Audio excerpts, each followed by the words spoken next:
If you were vice president and Duterte became president, would you be able to work with him? Whoever it is, whether it be Duterte, Binay, Apo, Santiago, obligasyon ko.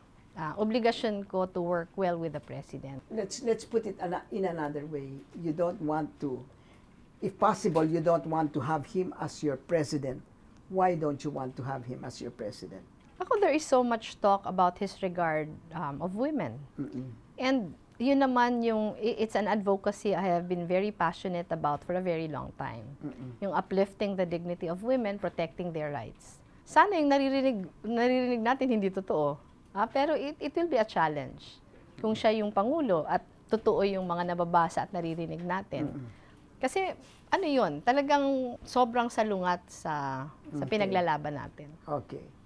Kung si Binay, why would it be difficult to work with him? It will be difficult because if the charges of corruption against him were true, again, that will be directly in opposite poles with what we have been advocating for so long, good governance.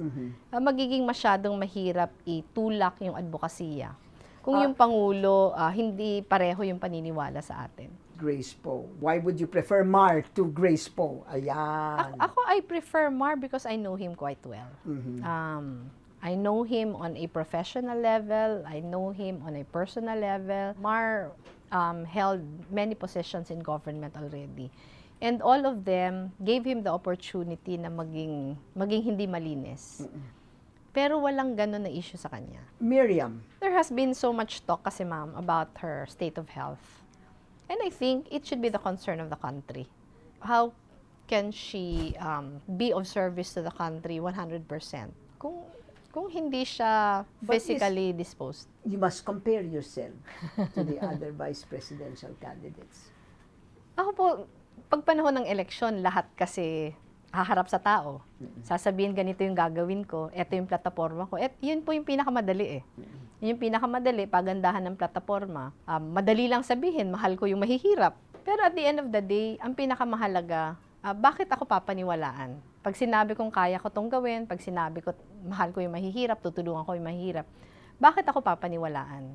Tapos ako po sinasabi ko, kailangan paniwalaan nyo ko kasi pag tiningnan nyo kung ano na yung ginawa ko in the past, makikita nyo kung ano saan ko dinevote yung aking buhay. Abogado po ako, pero yung pag-aabogado ko, hindi ako nagpayaman ng sarili. Pero yung pag-aabogado ko po, dinevote ko yung buong buhay ko sa pagtutulong sa mahihirap. Nung abogado ako, unang-una po, naging public attorney ako sa public attorney's office. Ito po yung mga abogadong dumidepensa sa mga nasasakdal na walang pambayad ng abogado. Pagkagaling ko po doon, nag-NGO work ako sa isang alternative law group na tinutulungan namin yung mga basihang sektor, mga manggagawa, mga mangingisda, mga magsasaka, urban poor, etc. In other words, you've lived it.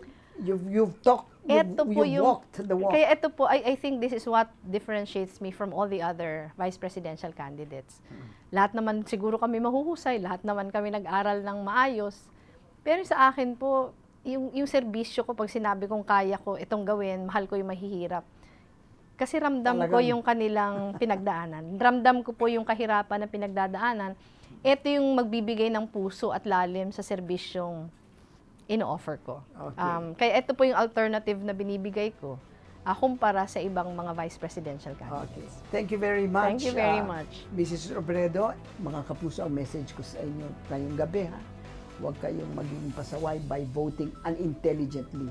You choose the best leader who will lead the country the proper way.